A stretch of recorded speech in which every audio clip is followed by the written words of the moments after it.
Not too long ago, I talked with Dale Bohannon, whom I've known since, I guess, the mid-1980s.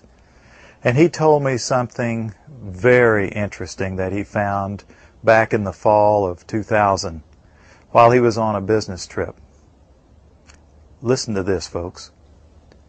I was pulled to the side road, which was a new cut gravel dirt road in front of a business, a builder supply business, actually top-notch builder supply in Madison, Georgia. To my right, this was previously was a soybean field, and this little new cut road divided this field, and the right side of the road was filled with which I thought was portable toilets. I never looked at them that close. Same in color, maybe black, but which was an odd color. And I was sitting there going over my notes, and a van pulled alongside of me that turned out to be the property owner. And he greeted me, and he was by himself, and so we had a good little dialogue there, and I asked him about the field of black boxes. What were they? Because I'd never seen anything like that, and his statement was that if he told me, I would be one of few people in Madison, Georgia that knew about them. And he says they're disposable coffins, I believe he told me. And he says there's 100, at that time, he said there was 125,000 there. And they were stacked, he told me 15 high. I asked him who owned them, and he stated that the CDC owned them and that they were leasing his land for storage. And he said his brother worked with the CDC in Atlanta and had been asked by the CDC to do a 3-year extension to place temporary morgues all across the nation. So in January of this year, 2005, we decided to drive to beautiful Madison, Georgia and take a look for ourselves. It was on a Sunday and no one was around, with the exception of this one pickup truck that was coming out the narrow road that we were going in on next to this field. We flagged down the pickup truck, and it was providential that the driver of this pickup truck turned out to be the son of the man that owned this field. So naturally we started asking him questions. And he told us that not long ago there had been as many as 500,000 of these grave liners or disposable coffins. We asked him for permission if we could look around, and he said yes, so we did. We're just getting an idea for the size of these boxes. What could these boxes be used for? Well, they're called casket liners. And that's an interesting term, isn't it? It's a casket liner. When I first heard the term casket liner, I thought perhaps a lining for a casket. But this is too big to be on the inside of a casket. So certainly this could be used as a casket. This is an inexpensive casket. And you can see the size here. There's lots of room. I think my friends here, we could all probably get inside, and it might be a little cozy, but we'd fit just fine. Which tells me that these liners can be used for more than just one. And one more time, what kind of liners are these? Casket liners. These are casket liners. That's what the man said. That's what the man told us. And we're told that there are about, well, there were about 500,000 out here. Later, as I went back to my home office, I spoke of it there, and of course people usually don't want to hear too much about this kind of thing. So it's never been mentioned, publicly, except just here and there.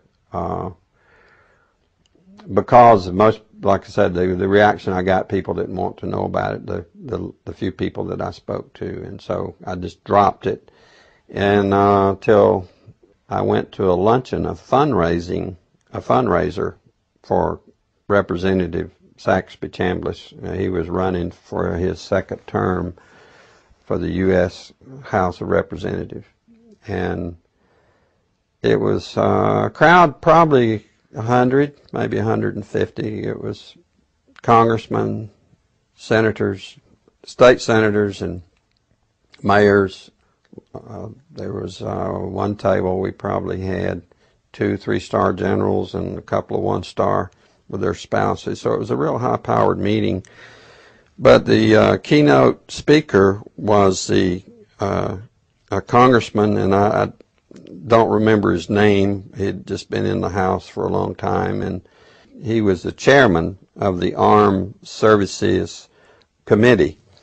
And so he just spoke in behalf of Representative Chambliss and the importance of having him on board to be reelected due to our threats. But it had to do with the nuclear devices that was missing from the old Soviet Union and that had gotten into terrorist hands, and it was, the emphasis was on the critical state that we face in this country. And he said we could lose tens of millions of people in the next decade, and he used those terms, due to a nuclear strike on U.S. soil.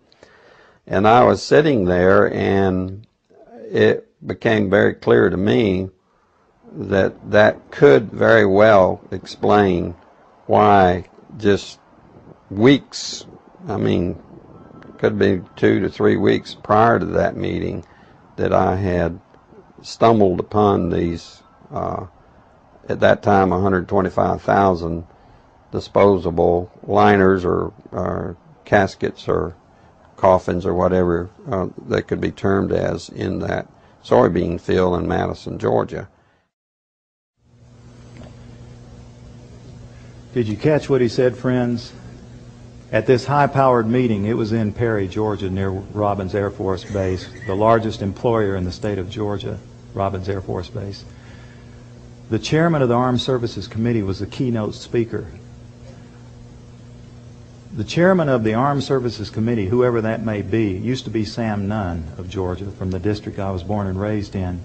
Whoever that chairman is generally one of the most powerful men in Washington.